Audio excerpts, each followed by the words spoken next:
سلام به همه. از وقتی که ما این چینل را شروع کردیم پیام‌های بسیار پرمهر و محبت از همه شما دریافت کردم. تشکر فراوان میکنم بابت تمام کلمات تشویق کننده تان، پیوستنتان به این کانال و کامنت هایی که در فیسبوک، واتساپ، تیک تاک و یا یوتیوب از شما دریافت کردم. اما برخی از مهمترین پیام ها از طرف بزرگان محترم ما، پدرها و مادرها و پدرکلانا و مادرکلانای ما بود. شما به ما گفتین که کلمات تکنیکی را که ما استفاده میکنم بر شما پیچیده هستند، ویدیوها بسیار به سرعت پیش میره و یا ای که با آمدن چیزای نو شما خود حق مانده احساس میکنین. من میخوایم میره بدانین که من صدای شما رو شنیدم و صادقانه بگویم امرایتان موافقم هستم. به همین خاطر امروز میخوایم کار کم متفاوت انجام بدم و ویدیوی ساده تر بسازم. ایره همه ما شما میدانیم که تکنولوژی با سرعت باور نکردنی در حال پیشرفت است و با آسانی آدم احساس سردرگمی میکنه. ما نمیخوایم هیچ کس در جامعه ما احساس کنه که عقب مانده.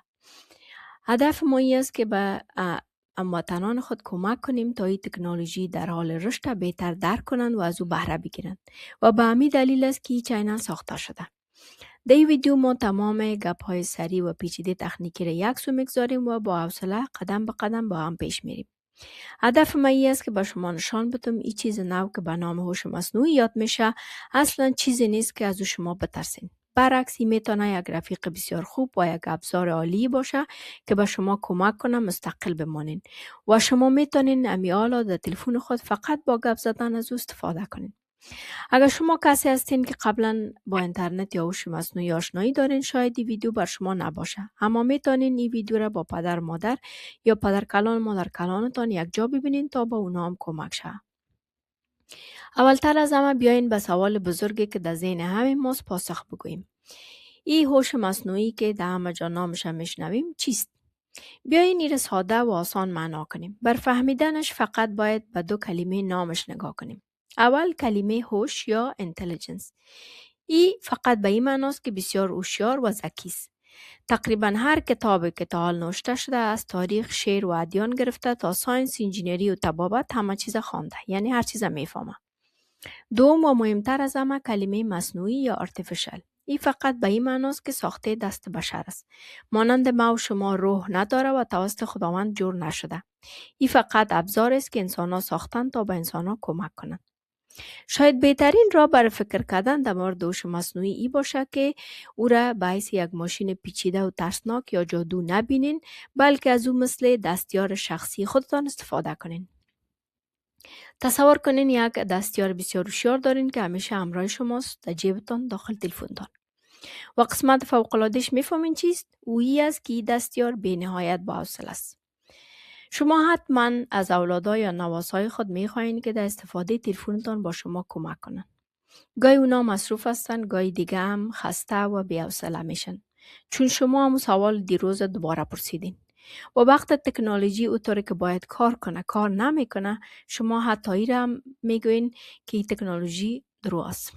من مطمئن هستم که هر کدام از بزرگسالان محترم ما حداقل یک بار در زندگی خود این لحظه را حس کردن. این همه خسته شدن ها و بی‌حوصله شدن ها تجربیات انسانی هستند. چیزایی که بر آدم‌ها صدق میکنه، نه بر ماشینا. این دستیار شما یعنی هوش مصنوعی هیچ وقت خسته نمیشه. شما میتونین یک سوال 1000 بار ازش بپرسین و هر بار با ادب و حوصله به شما جواب میده. این تنها در خدمت شماست. پس چطور کار میکنه هوش مصنوعی؟ بر کسایی که قبلا از اینترنت استفاده کردن باید بگویم که اینترنت سابقه را مثل یک الماری بزرگ دوسیه و کتابات تصور کنین. تمام معلومات داشت، اما شما باید دقیقاً میدانستین کدام خانه الماری و کدام کتاب باز کنین تا معلوماتتان به دست بیارین. اگر کوچکترین اشتباه املایی میکردین نمیتونستین معلومات را که دنبالش بودین پیدا کنین. بسیار خشک و سختگیر بود. هوش مصنوعی برخلاف است و فرق داره. دانشمندا با الهام گرفتن از مغز انسان ایره طراحی یا دیزاین کردن.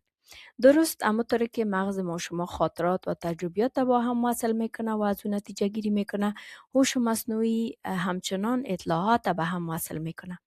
اما مانند انسان فکر نمیتونه و نه هم درک میکنه.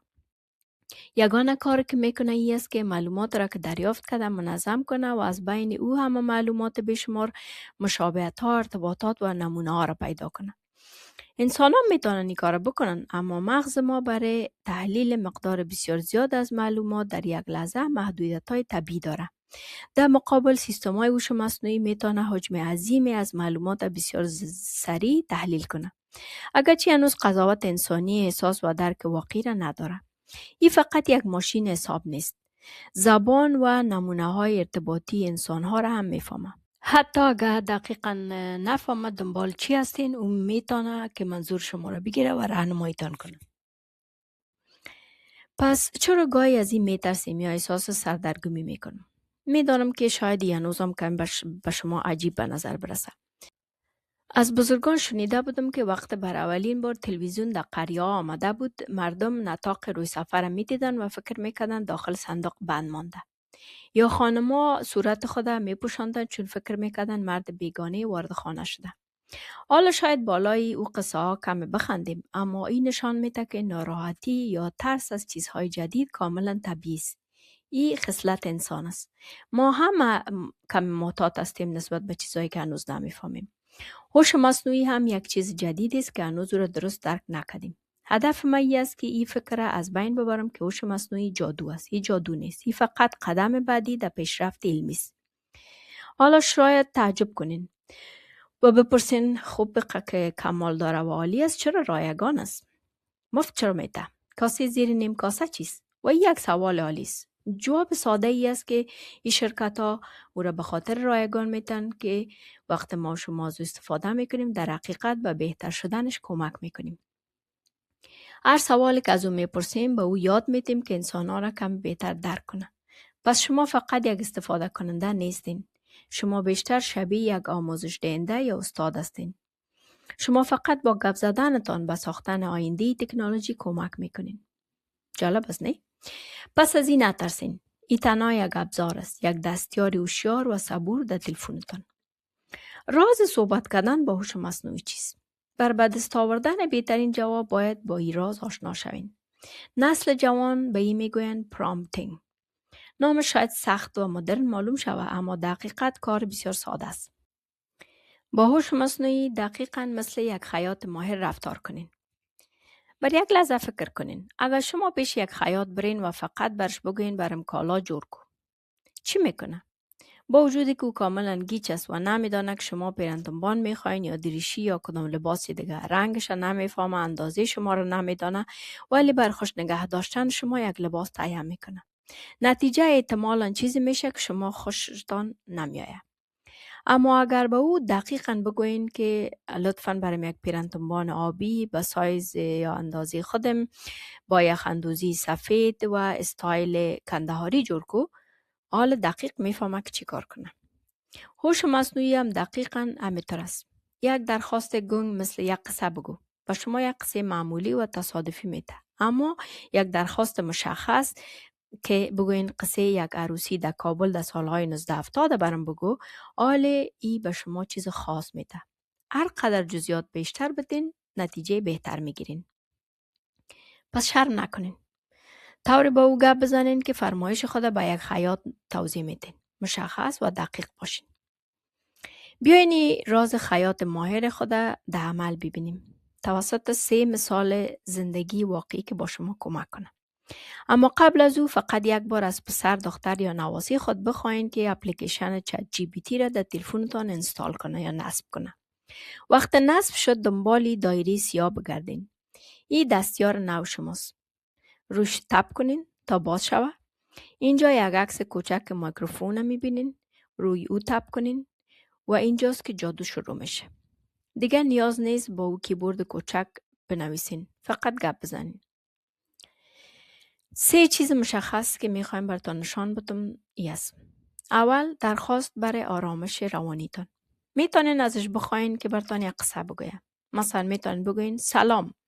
میشه قصه حضرت یوسف علیه السلام رو برام بگویی؟ مشخصا در قسمت صبرشان و زمانی که دوباره با پدرشان یک جا شدن.